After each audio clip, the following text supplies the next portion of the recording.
Hey guys, hi, welcome back once again, and this time I wish to talk about the recently much celebrated Women's Day. And as proud as I feel to be associated with that particular gender, I feel more proud to be a human being.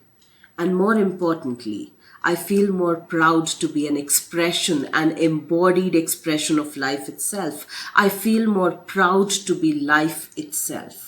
So let's talk about the paradoxes that comes when we celebrate a particular day when it's associated with gender and its stereotypes. So when we talk about Women's Day, we are also talking about empowering women, which invariably makes me question that why have women not been empowered always? We also talk about women's liberation. We also talk about equal pay rights for women. We also talk about hearing their voices and hence the Me Too movement. And that's beautiful, for I truly believe that the human world is made up of two or more genders. In fact, the natural world in itself is made up of two or more genders. So why have humans not celebrated this gender on equal terms? Or rather, a better question would still be, why have humans not celebrated gender of any kind, of all kind, on equal footage? Why has one gender been more empowered for centuries and centuries and the others have been pushed aside?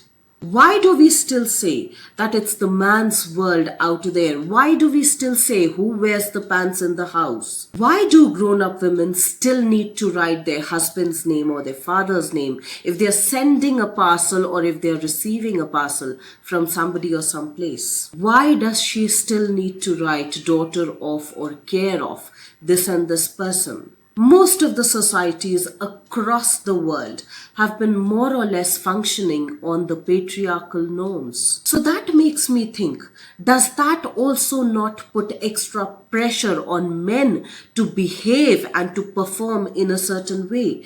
Does that not put them under the pressure to behave like a productive machine? Do we then not expect them to keep producing more like machines rather than be more humans? And yes, as much as it puts pressure on the men, it also empowers them in certain way, because the world now recognizes them as the breadwinner, as the provider, and invariably the person becomes the owner of not only his life but the life of others as well. And that is where I question, is life supposed to be owned or is life supposed to be lived? Is life supposed to be controlled or is life supposed to be liberated? So that also makes me question, why do we not have a man's day or men's day? Why do we not celebrate men as well? Why not have a day for them as well? Or is it that we have celebrated them far too long that we feel entitled to have one day for our own selves?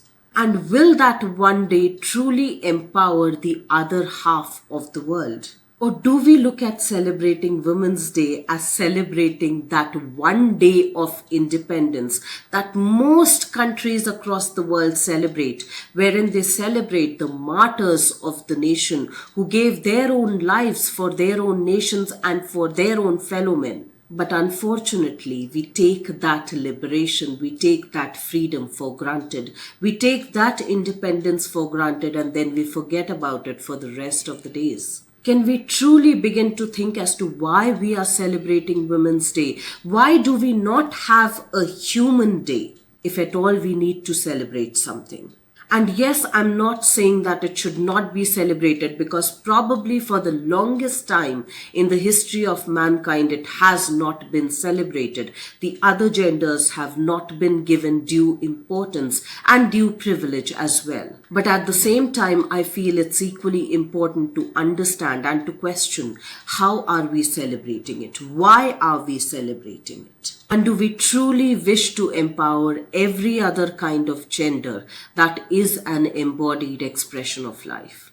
Let's think a little more about that, and I will see you once again the next week. Till then, stay tuned in.